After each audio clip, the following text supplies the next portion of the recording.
제8장 피에 젖은 성경 대 경건한 죄인들. 자, 2300만 권이 넘는 책들 가운데 한 권의 책이 여기에 있다. 무수히 많은 책들 중에 한 권이 있는 것이다.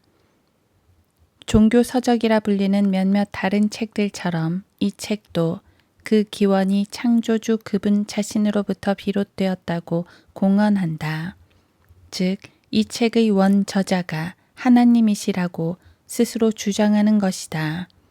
내가 그를 위하여 내 율법의 많은 것들을 기록하였으나 그것들이 이상한 것으로 여겨졌도다. 호세아 8장 12절. 주께서 모세에게 말씀하시기를 너는 산으로 내게 와서 거기에 있으라.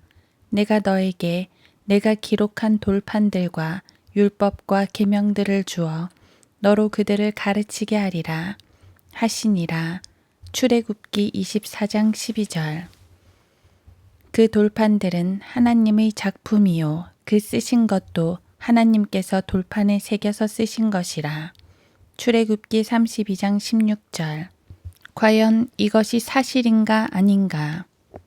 사실 나 같은 책벌레에게는 이러한 질문이 주식시장이나 국가경제, 국제무역 또는 우주 탐험의 영역에서 어떤 일이 일어날지 예측하는 문제보다 훨씬 더 중요한 질문이다.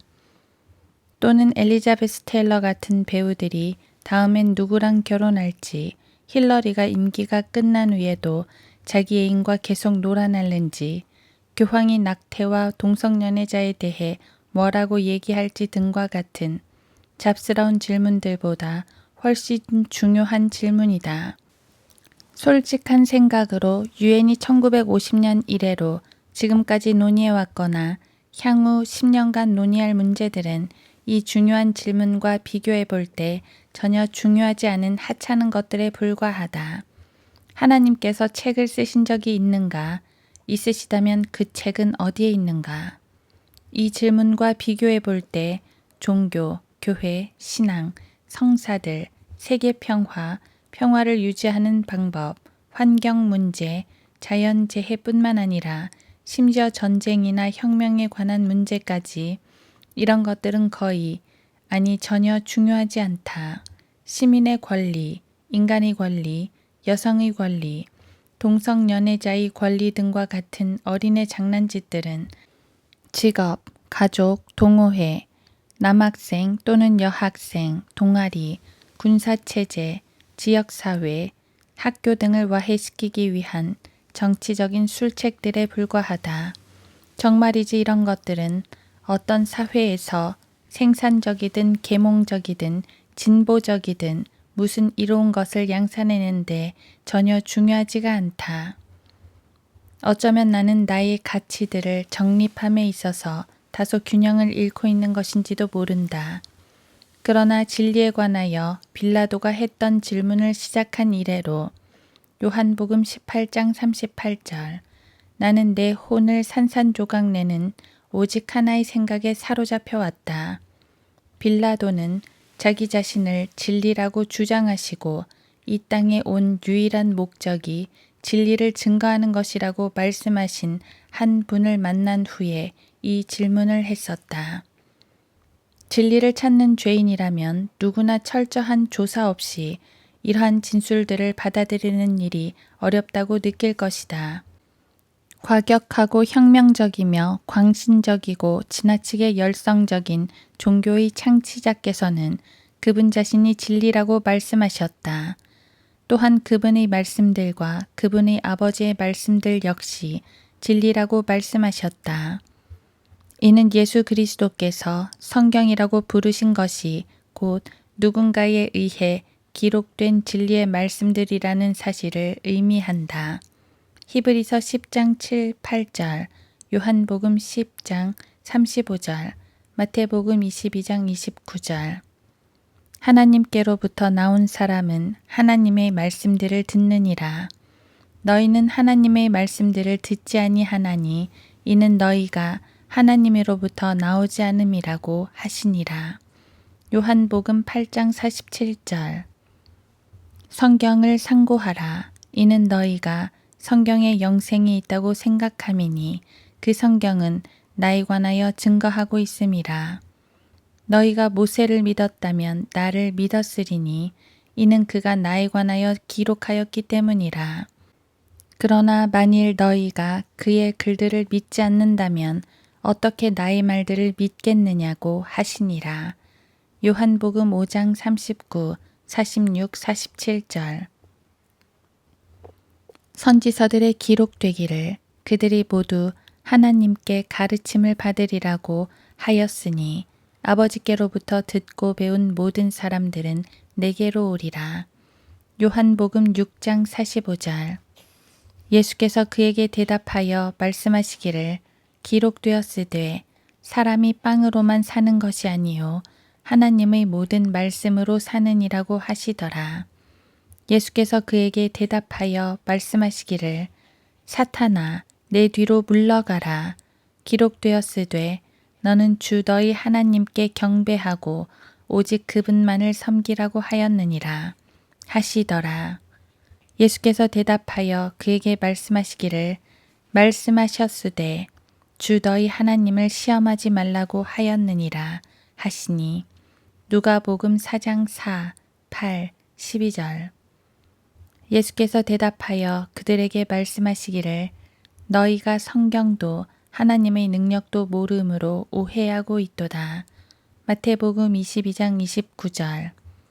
과연 예수 그리스도께서는 거짓말쟁이셨는가? 아니면 단지 속으신 것인가? 제3의 출구가 필요한가? 그렇다면 원숭이 인간 세물러를 찾아가라. 동전의 앞면이냐 뒷면이냐 둘 중 한쪽에 걸기를 거부하라. 상대주의자가 되라. 제3의 선택이 있다고 생각하라. 그러면 예수 그리스도를 거짓말쟁이나 돌머리라고 부를 일이 없을 테니까. 냉정하게 말해보라. 신학원 과정도 마쳤으니 얼마나 똑똑한지 보여주라. 당신이 날조한 번뜩이는 이야기들에 감탄하고 존경을 표할 수 있게 해보라. 세물러는 200년도 더 전에 예수 그리스도께서는 속지 않으신 게 분명하다고 말했다. 그러나 예수 그리스도께서는 지상에서 사역하셨던 그 시대보다 훨씬 앞서 계셨다. 더군다나 거짓말 같은 것은 생각조차 하지 않으셨다. 천천히 물을 뿌리면서 지나가는 물 자동차를 보고 물이 샌다고 생각한 나머지 그 사실을 말해주려고 그 차를 따라갈 정도로 멍청했던 세물러에 따르면 예수 그리스도께서는 실제로 청중들의 지적 수준에 맞추어 행동하셨다고 한다. 주께서는 자신이 청중들 모두보다 뛰어나다는 사실을 알고 계셨다. 그래서 다른 사람들의 필요에 가능한 한 민감해지길 원하셨다는 것이다. 말하자면 예수 그리스도께서는 청중들의 미신과 무지, 예를 들면 하늘과 지옥, 마귀와 더러운 영, 사탄과 하나님, 기적과 예언이 존재한다는 청중들의 믿음의 수준에까지 자신을 낮춤으로써 청중들의 용어와 정의가 모두 실제 개념이나 사실적인 설명이 아니라는 사실을 아셨으면서도 이것들을 계속해서 사용하셨다는 것이다. 이런 종류의 경건한 거짓말을 소위 적응 이론이라고 한다. 이 이론은 오늘날 경건한 학교들에서 주로 발견된다. 그러나 나는 그들과 같이 될 바에는 오히려 거짓말쟁이나 얼간이가 되는 편이 훨씬 좋다. 알다시피 나는 시골 촌뜨기이고 거리 설교자이며 교도소 부흥사이다. 전직으로는 바텐더, 디스크자키, 구조대원, 하키 골키퍼, 비무장 전투의 훈련 교관, 숭어 낚시꾼이었다.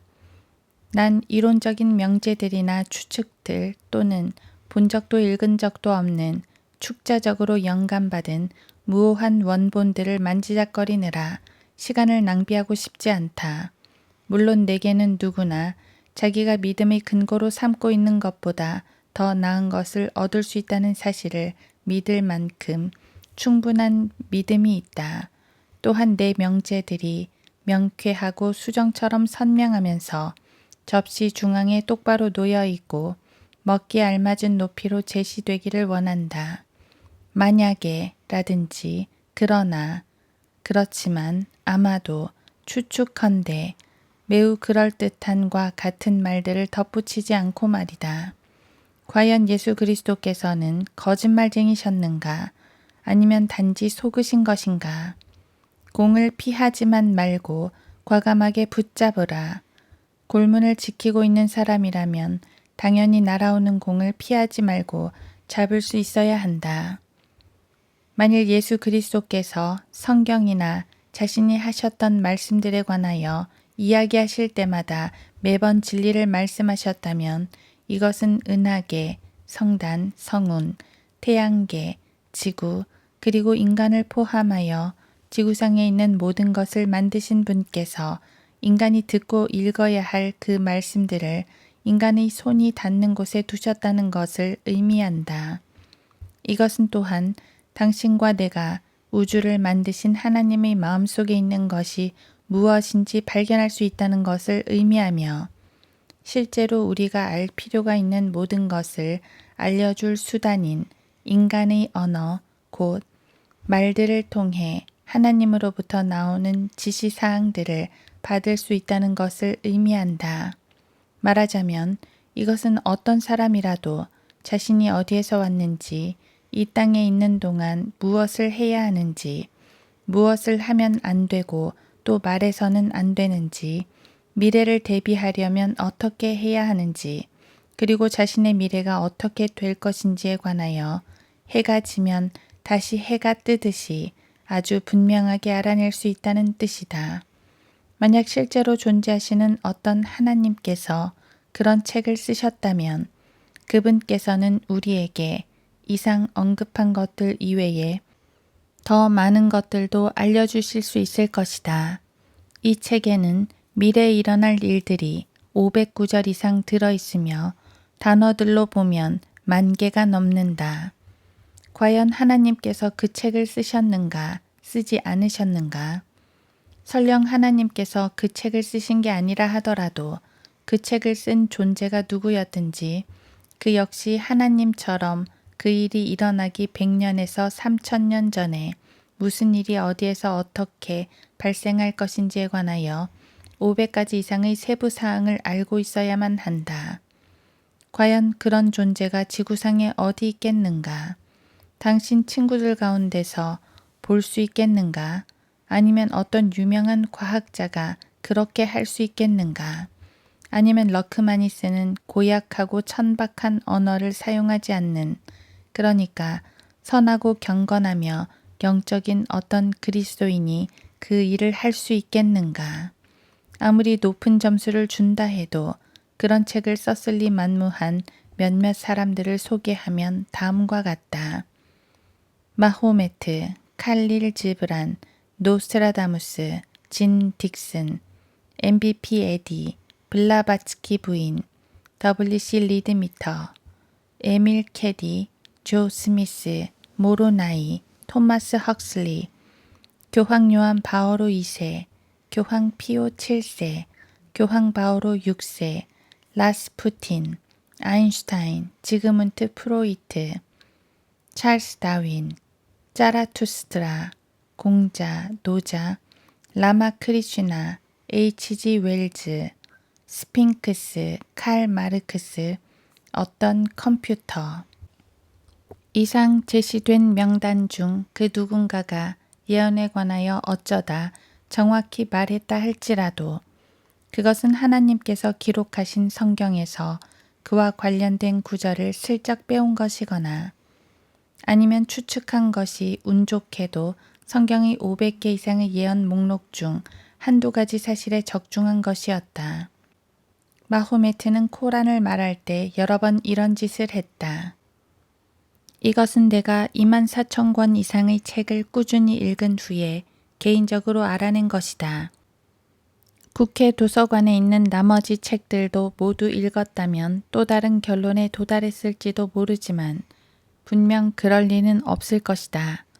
힌두교, 회교, 불교, 카톨릭에서 역사적인 예언들을 다루는 내용들은 전체 분량이 200쪽도 채 안 되는 책 2권으로도 쉽게 담을 수 있다.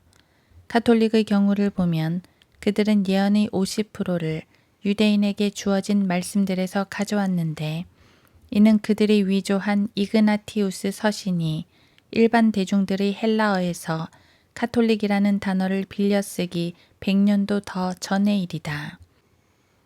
그래서 사람들은 이 부분에서 아무도 은근슬쩍 넘어갈 수 없는 난관에 봉착하게 되는데 곧 성경의 예언들을 지금 고려해 볼 것인지 아니면 큰 백보자 심판까지 기다릴 것인지 결정해야 하는 것이다.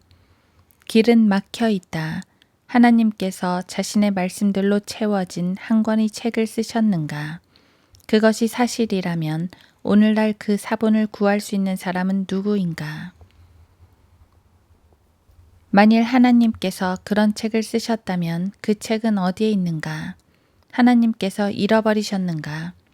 절대적인 힘을 지니신 전능하신 하나님께서 어떤 무기물에 곧 그것이 책이든지 사람이든지 창세기 2장 7절 자신의 호흡을 불어넣으시어 생명이 있도록 만드셨다면 그것을 보존하실 능력도 없으시겠는가?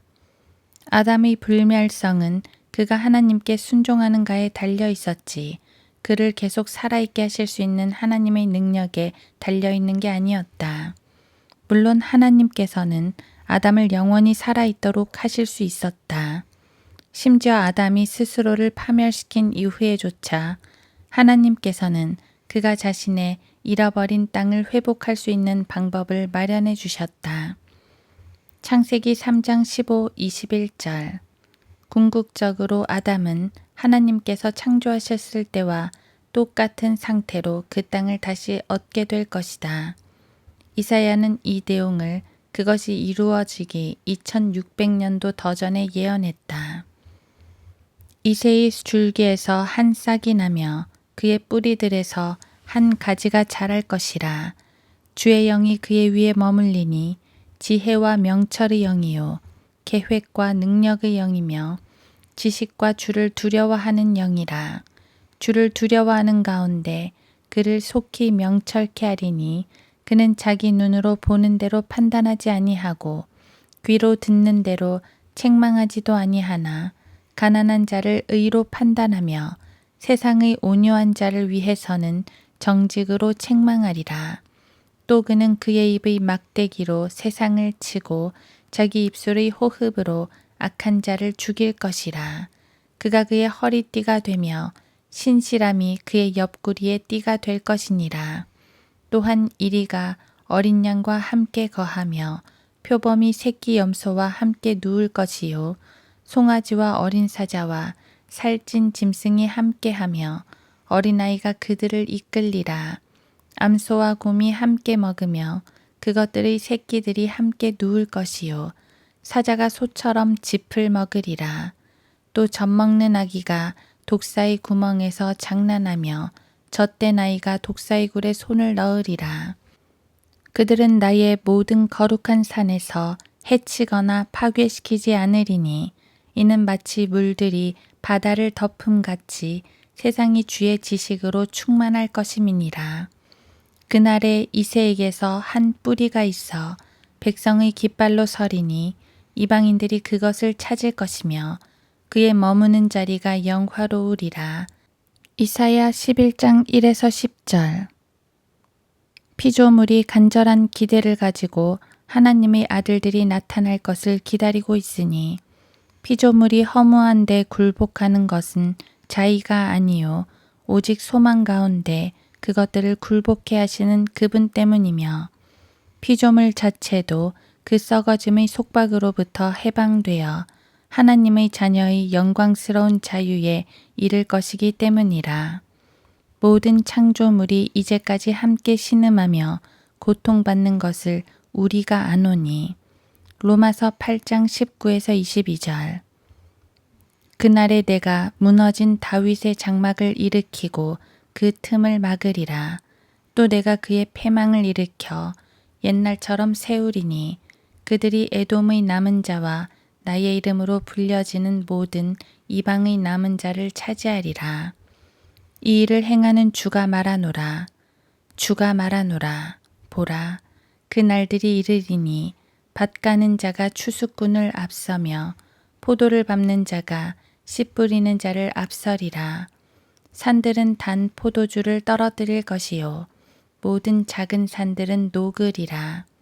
내가 내 백성 이스라엘의 사로잡힌 자를 다시 데려오리니 그들이 황폐한 성읍들을 세워 그곳에 거주할 것이요 또 그들이 포도원들을 만들어 그 포도주를 마시겠고 그들은 또한 정원들을 만들어 그 열매를 먹으리라.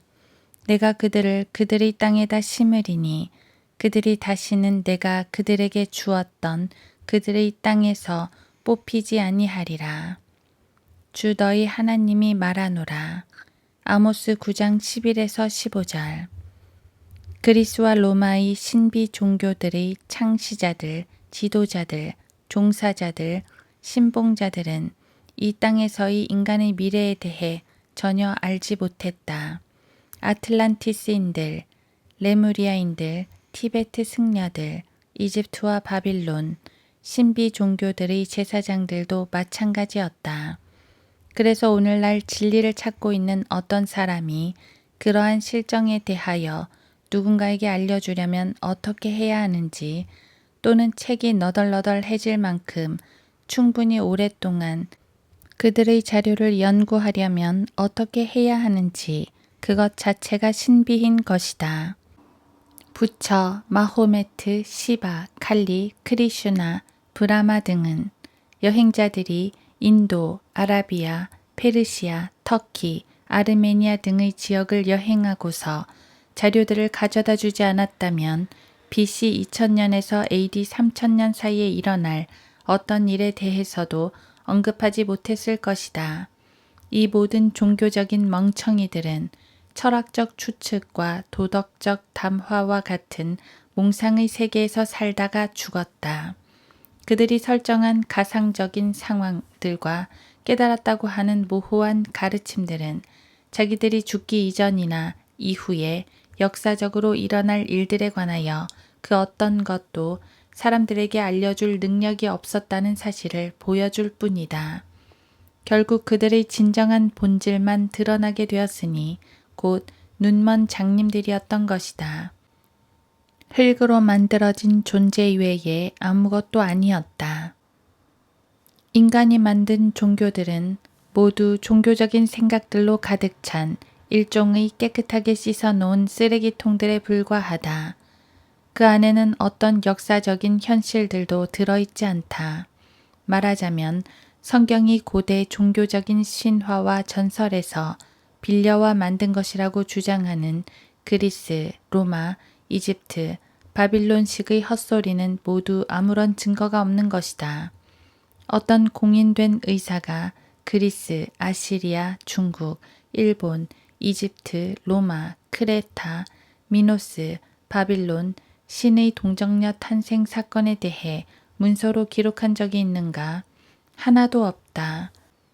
그 멍청한 바보들은 자기들이 끝장나기 전에 어떻게 끝장날 것인지조차 말해줄 수 없었다. 그들의 예언들은 마치 카지노의 주사위 게임과 비슷하다. 지게 될 확률이 너무도 높은 것이다. 그들은 모호한 것들로부터 솟아나와 곧장 망각의 늪으로 뛰어든 존재들이었다. 그들을 믿은 얼간이들은 환생에 관한 살아있는 증거들이었다. 단 한 번밖에 살 수 없는 생애에서 이들만큼 바보처럼 살았던 사람도 없을 것이다. BC 1800년경에 살았던 욥이 AD 1800년경에 살았던 임마누엘 칸트보다 미래에 관해 더 많은 것을 알았었다. 주 예수 그리스도께서 행하신 기적들과 말씀하신 예언들을 목격했던 수많은 증인들에 관한 한 소위 신성하다고 말하는 그 누구의 문헌이라 할지라도 예수 그리스도와는 비교도 되지 않는다.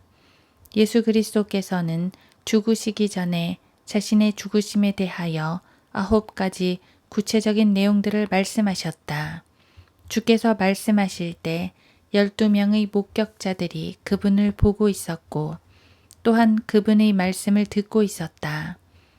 예수 그리스도께서 나타나시기 전에 사람들의 죄들을 위하여 십자가에 못 박히거나 죽기로 되어 있는 어떤 신이 있다면 주님께서 하셨던 것처럼 똑같이 하게 해보라.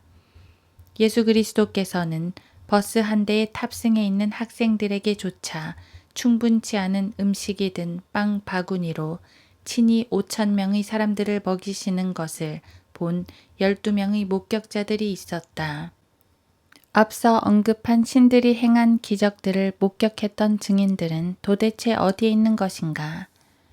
예수께서 고난을 당하신 후 자신이 살아계심을 그들에게 많은 무오한 증거들로 보여주시고 40일 동안 그들에게 보이시며 하나님의 나라에 관한 일들을 말씀하셨노라. 사도행전 1장 3절. 그 후에는 500명이 넘는 형제들에게 일시에 보이셨는데 그들 중 대부분은 지금도 살아있으나 덜어는 잠들었느니라.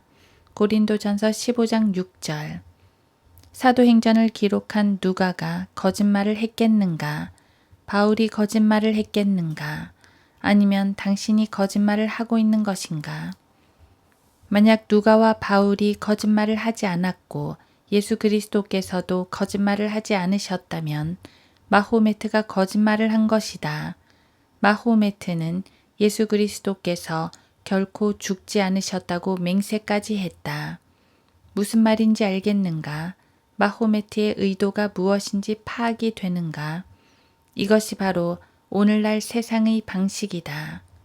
만약 예수 그리스도께서 거짓말하지 않으셨고 마태, 마가, 누가, 요한도 거짓말하지 않았다면 뉴욕 시내의 유엔 빌딩에 있는 당신의 친구들이 거짓말을 하고 있는 것이다. 그들은 창조주께서 기록하신 것에 관하여 거짓말을 하면서도 유엔의 모든 친구들의 회합 장소인 뉴욕 시내에 그것을 가져다 놓았다. 이사야의 벽. 그래서 우리가 다음과 같이 말하게 되는 것이다. 진실로 그 책이 하나님의 말씀이라면 하나님께서는 하나님 자신이 은하계와 성단과 우주의 창조주라고 말씀하셨다. 유엔이나 유럽연합이 장차 무슨 일을 저지를 것이라고 생각하는가? 평화유지군은 어떻게 할 것인가? 과연 그들은 스타워즈, 스타트랙, 스타퓨크, 스타블레치, 동성연애자들을 위한 자유와 춤, 흑인들을 위한 긴급 구제, 소수집단 우대 정책, 가치 명료화, 행동 수정, 칩 이식, 마우스와 소프트웨어, 웹, 인터넷, 복지 정책, 도시 재개발, 인종 통합으로 무엇을 이루어낼 것인가? 결국 이들은 세계대전을 2번이나 더 일으킬 것이다. 요한계시록 6장, 19장. 이교도들의 수많은 헛소리들은 단지 퇴보를 보여주는 또 하나의 엄청난 규모의 사례들일 뿐이다. 그들은 창조주가 거짓말쟁이라는 사실을 증명하기 위해 몽상에 심취한 사회개혁가로서 행렬을 지어 가두행진을 벌이고 있다. 하늘들에 앉으신 분이 웃으실 것이요. 주께서 그들을 조롱하시리로다. 그때 그가 진노 가운데 그들에게 말씀하시고 심히 불쾌하여 그들에게 화내시기를 내가 나의 거룩한 산 시온 위에 내 왕을 세웠도다 하시리라. 시편 2편 4에서 6절. 주가 말하노라. 그러므로 너희는 내가 일어나서 먹이로 삼는 날까지 나를 기다리라. 이는 내 결심이 민족들을 모으는 것임이니 내가 왕국들을 모아서 그들 위에 내 분노 곧 나의 모든 경로를 쏟으리라. 이는 온 땅이 내 질투의 불로 삼켜질 것임이라. 스파냐 3장 8절. 인자가 그의 영광 중에 오고 또 모든 거룩한 천사들이 그와 함께 오면 그때 그가 그의 영광의 보좌에 앉으리니 그 앞에 모든 민족들을 모아놓고 마치 목자가 양들을 염소들에서 갈라놓듯이 그들을 따로 갈라놓으리라. 그대 왕이 왼편에 있는 자들에게도 말하기를 너희 저주받은 자들아 내게서 떠나 마귀와 그의 천사들을 위하여 준비한 영원한 불 속으로 들어가라. 마태복음 25장 31, 32, 41절. 방금 읽은 성경 구절들은 그 앞에 열거된 18가지 인본주의 항목들이 직면하게 될 결말이다. 한 권의 책이 다른 2300만 권의 책들의 저자들에게 역사가 어떻게 끝나게 되는지, 그 저자들의 결말이 어떻게 되는지, 그리고 그들의 책들은 어떻게 끝나게 되는지에 대해 이미 알려주었다. 땅의 사방에 있는 민족들, 곧 곡과 마곡을 미혹하려고 나가서 그들을 함께 모아 전쟁을 일으키니 그 수가 바다의 모래 같으리라. 그들이 땅의 넓은 데로 올라가서 성도들의 진영과 사랑하시는 도성을 포위하니 하늘에서 불이 하나님께로부터 내려와 그들을 삼켜버리더라. 요한계시록 20장 8, 9절. 이는 하나님께서 선이든 악이든 모든 행위와 모든 은밀한 것들을 심판하실 것임이라. 전도서 12장 14절. 이런 일은 하나님께서 나의 복음대로 예수 그리스도를 통하여 사람들의 은밀한 것들을 심판하실 그날에 있으리라. 로마서 2장 16절. 이는 하나님께서 선정하신 그 사람을 통하여 의로 세상을 심판하실 한 날을 정해 놓으시고 그를 죽은 자들로부터 살리시어 모든 사람에게 확증해 주셨음이라고 하니라. 사도행전 17장 31절. 정말이지 만일에 그 책이 거짓말쟁이에 의해 기록된 것이 아니라면 어떻게 하겠는가? 나는 성경이 창조와 생명과 진리와 시간의 창시자에 의해 기록되었다고 생각해왔다. 이런 생각으로 인해 나는 역사에 관한 한 가장 큰 도박꾼들 가운데 하나가 되었다. 즉, 나의 혼을 이 한 권의 책에 건 것이다. 그래서 독특한 생활 방식을 선택하며 살아왔다. 이 한 권의 책은 정말로 하나님께서 쓰신 책이다. 하나님께서는 그 책을 나의 책이라고 부르셨고 출애굽기 32장 33절. 요한은 어린 양의 생명의 책이라고 불렀다. 계시록 13장 8절, 21장 27절. 이것은 확실히 한 권의 책이지 세계 대륙에 흩어져 있는 원본 필사본 뭉치가 아니다. 원본은 이미 유실되었다. 나는 또한 그런 책에 영감을 불어넣으실 수 있는 하나님이시라면 당연히 그 책을 보존하실 수도 있는 분이시라고 생각해왔다. 하나님께서는 나를 위해 그것을 보존하셨다가 하나님께서 원하시는 형태로 나에게 주실 수 있다. 하나님께서는 영감으로 주어진 한 권의 책을 주실 수 있는 것이다. 그 책은 내가 태어나기 이전과 죽은 이후의 삶, 그리고 죽음에 관하여 내가 알아야 할 모든 본질적인 내용들을 담고 있다. 하나님께서는 내가 죽은 직후에 일어날 일들을 알게 하셨고 빌립보서 1장, 데살로니가 전서 5장, 고린도 후서 5장, 또 죽은 이후 수세기 동안 일어날 일들에 대해서도 알게 하셨다. 창세기, 이사야, 시편, 예레미야, 미카, 스가랴 등. 공언하건대 그러한 책을 바로 내 손에 들고 있는 것이다. 다른 2300만 권의 책들은 이 책과 동급으로 분류할 수 없으므로 당연히 버려야 한다. 버려진 책들 중의 단 한 권도 절대 진리와 최종 권위로서 신뢰할 만한 책은 없었다. 그래서 그러한 책들은 단지 참고용으로만 쓰려고 한쪽으로 치워놓았다. 물론 그 책들을 사용할 수는 있다. 마치 모든 배교자들이 킹제임스 성경을 사용하는 방법에 관해 허풍을 떨면서 사용이라는 용어를 쓰듯이 말이다. 그러나 그 책들은 나의 이 한 권의 책과 동급에 들지 못했다. 왜냐하면 그런 책들은 사실이 아닌 것으로 판명되었기 때문이다. 예언에 관한 시험에서 불합격 판정받은 것이다.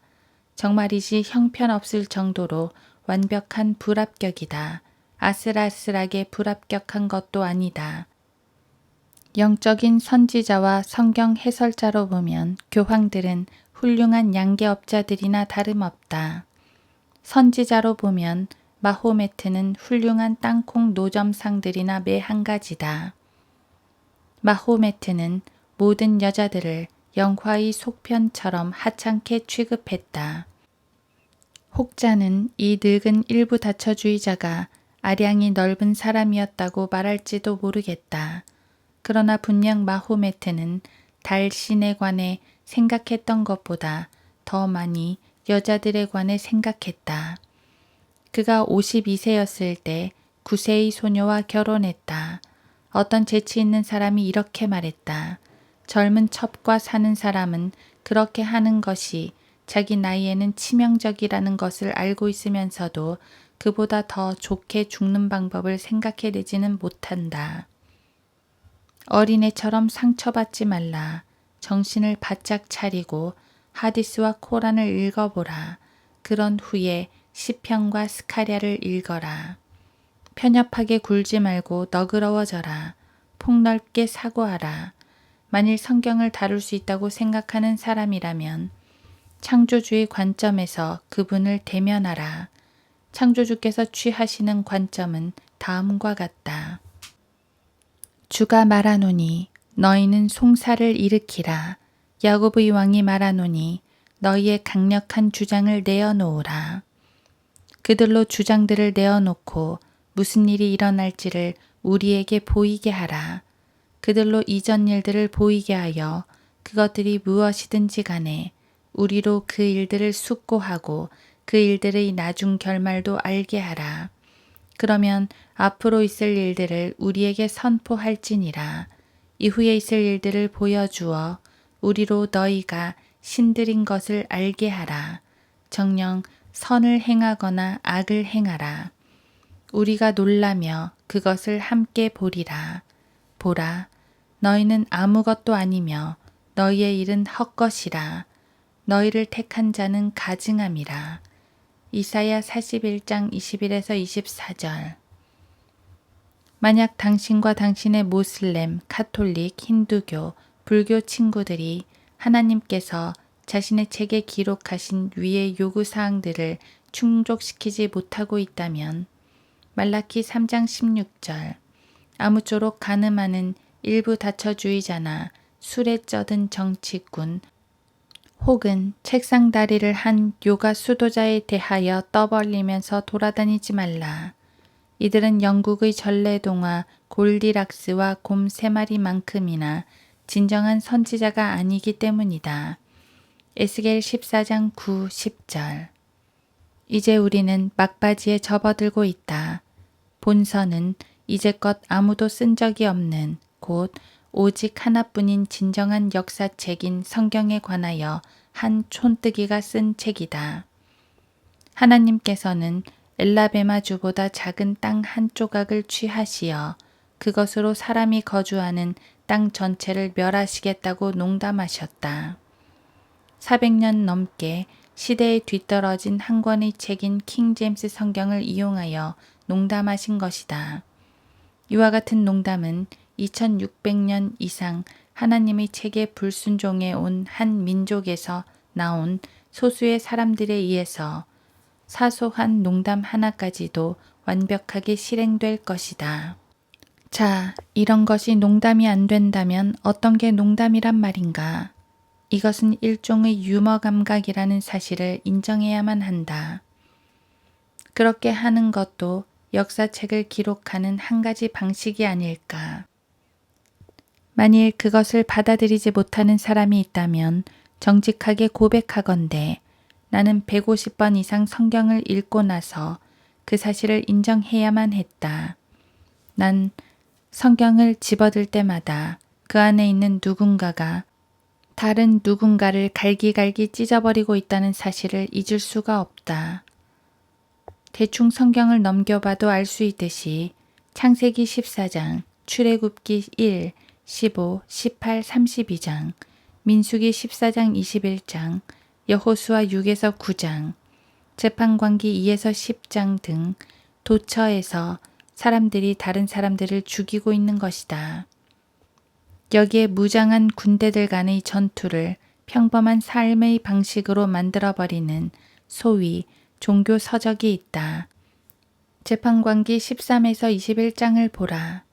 게다가 이 책은 책의 저자와 이 책을 거부하는 자들 사이에 무력 전투로 끝을 맺는다. 유엔이 지난 50년 동안 87개의 유혈 사태를 지원했다는 사실을 감안할 때 성경이야말로 뉴에이지와 유엔을 위한 책이 아니겠는가. 성경은 읽으면 읽을수록 참으로 이상하게 느껴지는 책이다. 왜냐하면 지난 50년 동안 구원받지 못한 무신론자들에 의해 기록된 전형적이고 세속적인 역사책들과 비정통적이고 반종교적이라는 측면에서 매우 유사하기 때문이다. 만일 성경에서 하나님과 주라는 단어들을 빼고 지극히 높으신 분과 같은 표현들도 빼버린다면 성경은 종교 서적이라고 불리지도 못할 것이다. 사무엘상, 사무엘하, 열왕기상, 열왕기하, 역대기상, 역대기하를 읽는 것은 국제연맹과 국제연합의 역사를 읽는 것과 같다. 이 두 기관은 지난 90년간 4천만 명 이상을 학살하는 데 전념했다. 하지만 이제는 이 역사책을 읽을 사람이 누가 있겠는가? 우리는 성경에서 창세기 14장으로부터 요한계시록 20장에 이르기까지 전쟁과 전쟁의 소문을 발견하게 된다. 마태복음 24장 6절. 바빌론은 이스라엘을 멸망시켰고 예레미야 52장. 페르시아는 바빌론을 멸망시켰다. 그 이후 그리스가 페르시아를 멸망시켰고 다니엘 8장. 로마가 그리스를 멸망시켰다. 그리고 누가복음 2장 14절의 말씀을 바티칸식으로 변개시킨 문구, 곧 땅에서는 호의를 입은 사람들 중에 평화라는 이 시나리오의 나머지 내용은 다음과 같다. 즉 고트족이 서고트족과 싸우고 반달족과 훈족은 고트족을 대적한다. 프랑크족은 스페인을, 서고트족은 이탈리아를 침략하고 반달족이 로마를 약탈한다. 보헤미아가 바바리아를 침략한다. 롬바르트족은 오스트리아를 침략하고 샤를마뉴는 유럽 모든 사람을 침공한다. 잉글랜드가 프랑스를 침략하고 프랑스는 잉글랜드를 침략한다. 데인족이 잉글랜드를 침공하고 잉글랜드인들은 스코틀랜드를 침략한다. 스페인은 네덜란드를 공격하고 프랑스는 독일과 오스트리아를 공격한다. 티무르와 징기스칸은 그들이 만났던 모든 사람에게 불을 붙였고 영국이 인도 및 남아프리카와 대립한다. 미국이 쿠바인들과 필리핀인들을 대적하고 또 독일을 대적한다. 독일은 영국과 러시아를 대적하고 러시아는 독일과 대립한다. 이탈리아가 에티오피아와 대립하며 스페인은 내분에 휩싸인다. 영국과 미국이 대립하고 프랑스와 독일이 대립한다. 오스트레일리아가 독일과 대립하여 러시아와 독일이 대립한다. 그리고 독일은 유럽의 모든 사람들과 대립한다. 그런 후에 사륙이 시작된다. 범죄를 근절하려고 총기 규제법이 강화된 후에 7개의 나라에 의하여 5,800만 명이 학살당한다. 1917에서 1990년.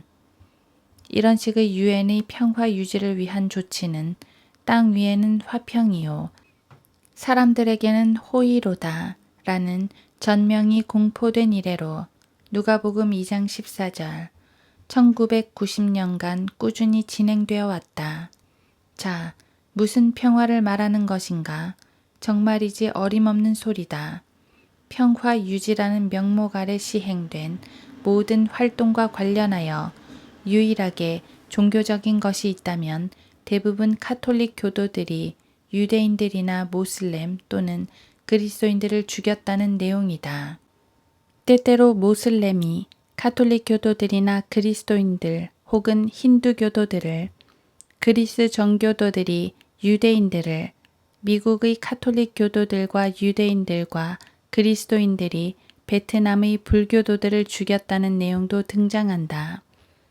현존하는 기록들 가운데 성경대로 믿는 침례교도들이 어떤 종교적 신념을 이유로 누군가를 살해했다는 기록은 찾아볼 수 없다.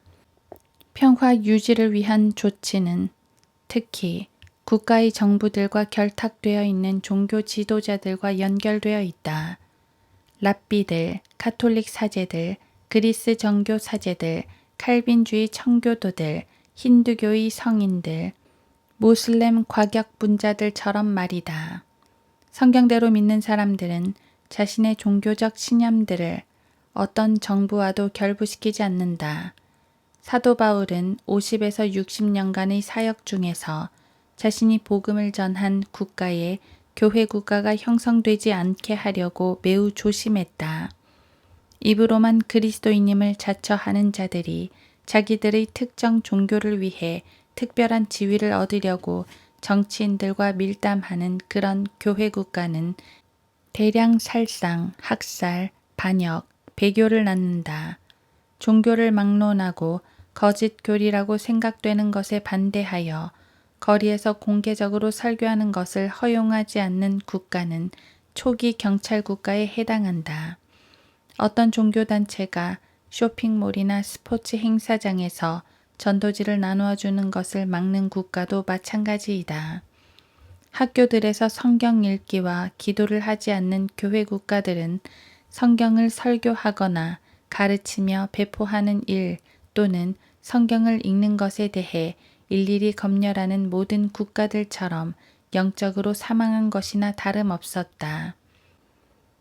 그렇게 해서 주님께서는 무장한 군대들 간의 전투에 관한 군사학 논문을 모두 마치셨다. 그런데 이 논문은 인간이 편찬한 두 권의 어떤 책보다도 더 잘 팔리기 시작했다. 주께서는 자필 서명이 들어간 원본들을 가브리엘과 미카엘 그리고 24 장로들에게 건네주시면서 이렇게 말씀하셨다. 자, 하나씩 받으려무나 어때 멋지지 않느냐? 그들은 모두 확실히 그렇다고 말씀드렸다. 그때 미카엘이 주님께 질문을 드렸다. 성경이 이토록 피투성이의 책이어야만 했던 이유를 알고 싶었던 것이다. 솔직히 저 아래, 저 땅에 잘못된 것을 먹었다는 이유로 죽음을 맞이하고 첫 아들이 1급 살인죄로 붙잡히는 두 사람의 이야기로 시작해서 50개의 전쟁과 300만 명 이상의 사상자 그리고 대기 중인 2억 명의 사상자를 다루고 있는 다른 경전은 없는 것 같습니다. 주님께서는 이 책을 어떤 종류의 종교서적으로 분류해 놓으실 겁니까? 전능하신 분께서는 낮고 근엄한 목소리로 다음과 같이 말씀하셨다. 통속어로 사용되는 나의 최신 코인의 헬라어를 감안해서 알겠지만 이 책은 종교서적이 아니다. 이 책이 피투성이의 책이 된 것은 인간의 역사가 처음부터 끝까지 피로 가득한 역사이기 때문이지. 그러니 어떤 역사책이라도 피투성이일 수밖에. 이제 알겠느냐? 물론 미카엘은 알아들었다. 네, 저도 그렇게 생각합니다. 이제는 무언가 빛이 보이기 시작합니다. 추측건대 바로 그것이 언젠가 주님께서 친히 주님의 피를 흘리시려고 계획하신 이유인 겁니까? 폐하, 맞습니까? 그래, 정확한 생각이다. 나는 네가 더 오래되고 더 좋은 필사본으로부터 번역된 어떤 새로운 번역본이 아니라 정말 제대로 된 사도행전 20장 28절과 요한일서 5장 20, 21절을 읽게 되어 기쁘게 생각한다. 피투성이 책이라면 붉은색 페이지들이 있어야 합니다. 가브리엘이 제안했다. 좋은 생각이다. 나도 그렇게 생각했었는데 그 말을 들으니 기쁘다. 내 계획은 성경대로 믿는 사람들에게 영감을 불어넣어 이 책의 표지를 검은색으로 하게 하는 거란다. 왜냐하면 이 책이 죄와 죽음에 대해 아주 많이 언급해야 하기 때문이지. 책 가장자리에는 피를 의미하는 붉은색이나 신성을 의미하는 금색을 두르게 할 생각이다. 검은색, 노란색, 붉은색이라. 정말이지 안성맞춤이야. 이 책은 진정한 게르만족의 책이 될 거다. 종이를 하얀색으로 하면 검은색, 붉은색, 노란색 아니면 검은색, 붉은색, 하얀색이 되겠지. 아주 훌륭해. 마틴 루터에게는 노력한 대가에 대한 충분한 보상이 될 것이다. 그때 그룹들 가운데 하나가 반대 의견을 냈다. 그런데 말입니다. 붉은색과 하얀색 또는 검은색과 노란색, 색채 배합의 측면에서 볼 때 매우 기묘한 조합이 아니겠습니까? 전사께서 말씀하셨다. 출애굽기 15장 3절. 전혀 그렇지 않다. 글자를 표기할 경우 붉은색 바탕에 하얀색으로 글자를 쓰거나 노란색 바탕에 검은색으로 글자를 쓸 때 가장 잘 보인다는 사실을 알아야 한다. 저희들이 저 아래 있어 본 경험에 의하면 저 땅에서는 그런 정보를 들은 적이 없습니다만 마지막 때의 사람들은 그러한 사실을 어떻게 알 수 있겠습니까? 24 장로 가운데 하나가 질문했다. 그건 쉬운 일이다. 그들은 모든 고속도로 및 교통 표지판을 검은색과 노란색의 조합이나 하얀색과 붉은색의 조합이 되도록 바꾸어야만 할 거다. 그래야 표지판을 쉽게 읽을 수 있거든. 간판장이께서 대답하셨다. 이때 미카엘이 질문했다. 그런 색의 조합이 가장 잘 보이는 이유가 있습니까? 물론 있지. 붉은색과 하얀색의 조합은 점도 없고 죄도 없는 하얀 어린 양이 그의 피를 흘려야만 했음을 의미한단다. 그리고 그 어린 양을 대적하는 사탄적인 카톨릭 모방자는 노란색 바탕에 검은 점들을 갖게 될 것인데 그가 바로 표범이다. 요한계시록 13장, 예레미야 13장 23절. 아, 거룩한 고양이들. 사자의 얼굴을 한 그룹이 소리쳤다. 계시록 5장. 자, 표범도 고양이과이기 때문에 카톨릭이라고 할 수 있지. 캣홀릭. 그것도 대성당, cathedral, 교리 문답서, catechism, 재앙, catastrophe, catholic, 캣홀릭 또는 강직증 환자, cataleptic에서처럼 그는 불경스러운 고양이가 될 것이다. 반면에 거룩한 고양이는 유다 지파의 사자이어야만 할 거다. 요한계시록 5장 5절, 창세기 49장 9절. 알다시피 나는 이 책에서 그가 지상으로 내려갈 때 사자로서 무엇을 할 것인지에 대해 강조했다. 호세아 13장 7, 8절, 아모스 1장 2절, 요엘 3장 16절. 물론 처음에 내려가서는 어린 양으로서 무엇을 할 것인지에 대해 강조했었지. 그러니까 역사를 뒤로 돌아보면서 미리 기록하게 되면 그는 어린 양처럼 들어가서 사자처럼 나오게 된다. 하지만 주께서는 군사 독재 정권을 수립하시기 위해 2억의 유엔 평화유지군을 죽이시는 것이 그들을 위해 죽으심으로써 주님의 사랑을 나타내시는 것보다 더 중요하다고 생각하십니까? 피로 씻긴 장로가 질문했다. 계시록 5장 10, 11절. 그래, 실제로 나에게는 그 일이 엄청나게 더 중요하단다. 왜냐하면 내 아들이 죄인들을 구원하기 위해 경험해야 할 고난들을 겪어야만 한다면 그에게는 당연히 그들의 왕이 되어 통치할 자격이 생기는 거지. 나로서는 죄인들보다 내 아들을 편애하는 것이 당연하지 않겠느냐. 나의 영원한 삶 속에서 가장 위대한 날이라고 한다면 그것은 내 아들이 자신의 생명을 다했던 그 지옥 같은 곳으로 돌아가서 당연히 소유했어야 했던 것들, 즉 왕국과 권세와 영광과 존귀를 가지고 다시 돌아오는 그날일 것이다.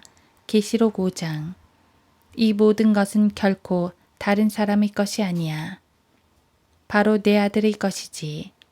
골로새서 1장 15에서 19절, 요한복음 1장 1에서 5절. 이제는 고용된 농부들과 마태복음 21장 38에서 41절, 내가 창조한 것들을 이사야 40장 26절, 45장 18절, 48장 7절. 통제할 수 있다고 생각하는 멍청한 환경운동가들한테 진저리가 나는구나. 그 썩은 나무들 가운데 어느 누구라도 내가 창조한 것처럼 뭔가를 창조할 수 있는 녀석은 하나도 없지 않느냐. 그들에게 2만 년이란 시간을 준다 해도 말이다. 그럼 주께서는 그들을 어떻게 하실 생각이십니까? 장로들 중에 하나가 질문했다. 단연코 전부 죽이는 것이야말로 그들을 처리하는 가장 좋은 방법이겠지. 민수기 16장 21절, 신명기 32장 24에서 27절, 마태복음 22장 7절, 23장 35절, 이사야 63장. 그런 식으로 그들은 동료들과 더불어 나의 사랑을 나눌 수 있지. 이 말씀으로 인해 성경에 관해 논의했던 천상에서의 토의는 완전히 중단되고 말았다. 당신은 이 대화 속에 담겨진 의미가 무엇인지 알고 있는가? 이와 같은 대화의 내용들을 교회 시대의 마지막 때를 살아가는 그리스도의 몸은 도저히 견딜 수 없어 한다.